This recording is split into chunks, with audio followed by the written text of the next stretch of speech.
professor Rafael, aula de história, massa, tudo bom, galera? Vamos dar continuidade a essas aulas e falar da República Brasileira de 1889. Ela começou lá, 15 de novembro de 1889, liderada pelo nosso presidente Marechal Deodoro da Fonseca, que foi nosso primeiro presidente. Em seguida dele veio o presidente Marechal Floriano Peixoto, que essa primeira parte da República nós chamamos de República das Espadas. Por quê? Porque quem comandava a República eram os militares, então houve esse fatozinho, então ficou conhecido como República das Espadas.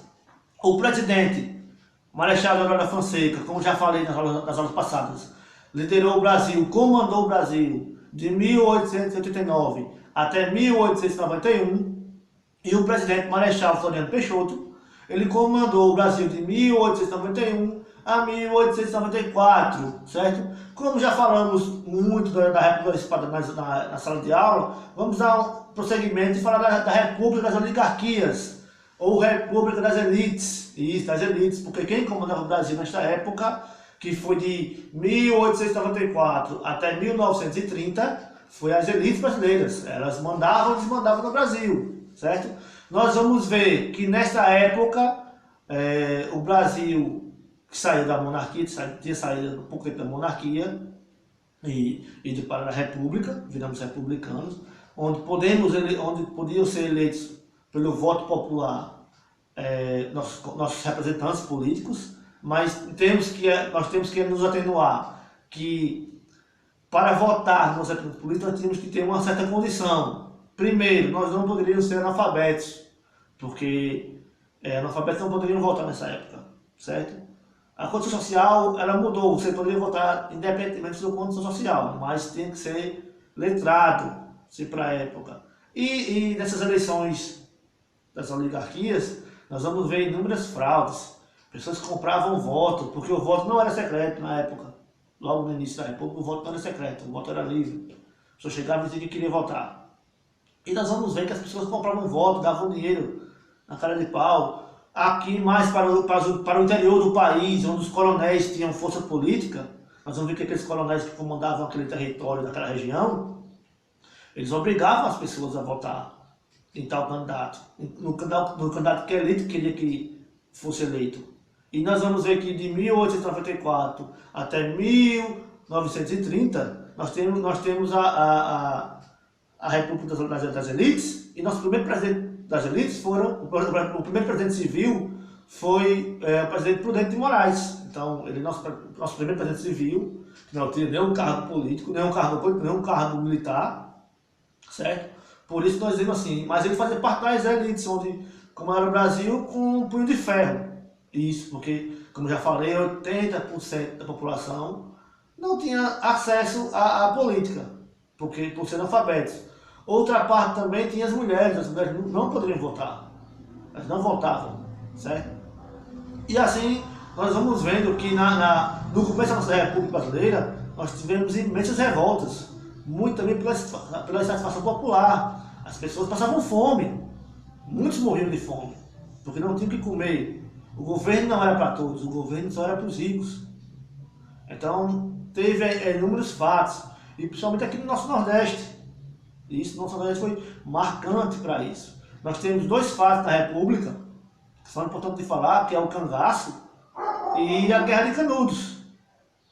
Como já falamos há anos atrás, para algumas pessoas que já passaram por a gente, vimos que o cangaço ele instala no Brasil de 1900 e vai até 1940. E o seu maior líder, nós temos Lampião como seu maior líder, o cangaceiro mais conhecido, vamos dizer assim. Eles eram chamados cangaceiros, eles viviam nas selvas nordestinas, cidade para cidade, viviam como nômades, viviam de cidade em cidade, roubando bancos, roubando alguns fazendeiros, mas nós temos que atenuar que os cangaceiros, eles tinham dois lados. Como assim dois lados? As pessoas viam ele como dois lados. Muitas pessoas viam como heróis e muitas pessoas viam como bandido. Até então ficou conhecido como bandidismo, certo? Esse movimento dos cangaceiros no Nordeste foi conhecido como bandidismo. Aquelas pessoas mais pobres, mais humildes, que não tinham o que comer, não tinham onde trabalhar, passavam fome, eles viam os cangaceiros como justiceiros, porque eles atacavam pessoas ricas, as elites, os coronéis, os coronéis e a elite brasileira viam eles como bandidos. Então isso foi o que aconteceu. E a Guerra de Canudos, nós vamos ver que essas pessoas que passavam fome, que não tinham o que comer, não tinham o que fazer, muitas delas se apegaram à fé. A fé. E por causa dessa fé, passou a ter um movimento chamado messianismo. As pessoas viam em outros membros o Messias, que eles queriam salvar todos com o seu novo modo de vida. E isso aconteceu com Antônio Conselheiro. Antônio Conselheiro era padre, deixou de ser padre por alguns fatos que não concordava e passou a peregrinar para o Nordeste brasileiro, passando suas mensagens. E essas pessoas que eram humildes, que eram pobres, não tinham o que fazer, se agarravam a ele e começaram a caminhar juntos, até chegar num local na Bahia, perto de uma das margens do rio, onde eles armaram o arraial, certo? E lá ficaram alguns anos, até o exército brasileiro dizimar todo Canudos, todo o arraial. Por que isso aconteceu? Então, como eu falei, as pessoas passavam fome, necessidade e se apegavam à fé para ter uma salvação, para ver se acontecia alguma coisa diferente, porque o governo não olhava para as pessoas mais pobres. Infelizmente, a nossa república era, como falei, que a república das elites, elas só olhavam para a economia e a economia mais rica. Muitos pobres, muitos analfabetos, não tinham condições de trabalhar num emprego bom, até porque emprego bom era difícil. Não foi bem assim. Nós temos o movimento das indústrias que chegou com força no Brasil, mas era uma coisa meio que injusta. As pessoas chegavam a trabalhar 14, 15 horas por dia, sem nenhum EPI de segurança. As pessoas ficavam expostas, os acidentes eram constantes e fatais. Crianças e mulheres trabalhavam nas indústrias. Não se tinha uma escola para segurar aquelas crianças, para dar um pouco de educação. As poucas escolas que tinham eram mais para as elites. A maioria das escolas também eram escolas religiosas, para os católicos ou protestantes, e escolas públicas não existiam. Então nós temos que ver isso também. Então essa população ela se agarrava a essas pessoas pela fé, achava que aquele cara que falava com eles era o Messias, que ia mudar a vida deles, ia mudar para melhor. Isso aqui no Nordeste brasileiro, a gente tem que ver que durante muito tempo as pessoas necessitaram de comida, de um apoio do governo onde faltou. Os coronéis tinham esse apoio do governo, mas não passavam para a população, para os mais humildes, para os que precisavam. Então a gente vamos continuando. Então o cangaço, ele veio com força, ele ficou de 1900 a 1940. Como já falei, nós temos Virgulino Ferreira da Silva, o Lampião, que foi o mais conhecido cangaceiro desta época. Ele morreu em 1938, foi morto pela polícia, numa emboscada lá no Sergipe, certo? Sua cabeça foi arrancada junto com a da sua esposa, da sua mulher, Maria Bonita, e foram expostos, foram expostos no Palácio do Imperador, no Palácio da Guanabara, lá no Rio de Janeiro, certo? As cabeças ficaram expostas como um aviso, dizia, aqui não se pode fazer isso, se fizer, você vai pagar, certo? Só que durante esse tempo, de 1900 a 1940, o cangaço ele meio que prejudicou a elite, vamos dizer, a elite nordestina. Porque eles atacavam, roubavam, mesmo matavam, certo? E sabe que eu não vou me opor e nem ficar a favor se era certo ou errado. Não, ele está esclarecendo fatos. E o cangaço foi um dos fatos importantes dessa primeira passagem da República Brasileira. Isso aconteceu e durou muito tempo. Logo em seguida, nós temos também a Guerra de Canudos, como falei. Canudos, ele foi um evento marcante porque houve uma primeira tentativa do Exército, que foi combater Canudos e perdeu. certo? A população pegou as armas, mulheres, homens, e foram para a guerra, foram defender aquela passagem de Antônio Conselheiro, que dizia que ali era prosperidade. Até que certo ponto, realmente, meio que disfarçou, porque eles tinham um sistema que era unidos. Tudo que se plantava, tudo que se colhia, era dividido igualmente para todos, certo?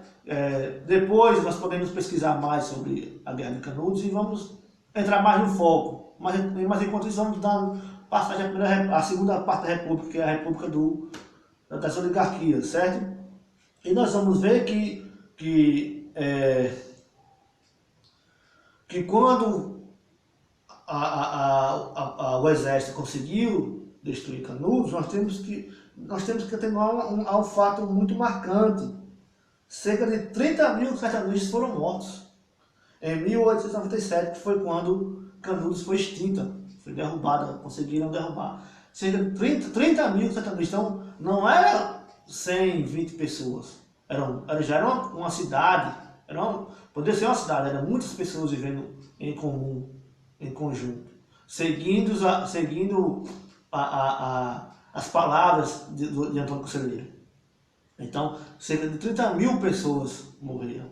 E não só no Nordeste, mas também no Sul, Sudeste do país, nós tivemos a revolta do Contestado.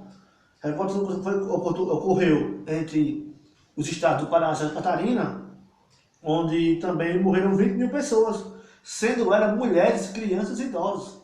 Isso também aconteceu em Canudos.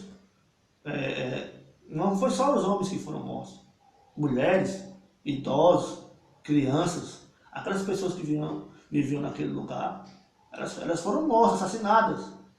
Isso em nome de uma política elitista, de uma política onde as pessoas não tinham privilégios, não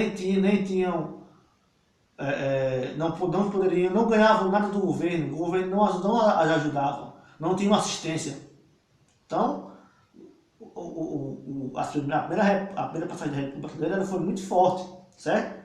E nós vamos passando mais, vamos adiantando.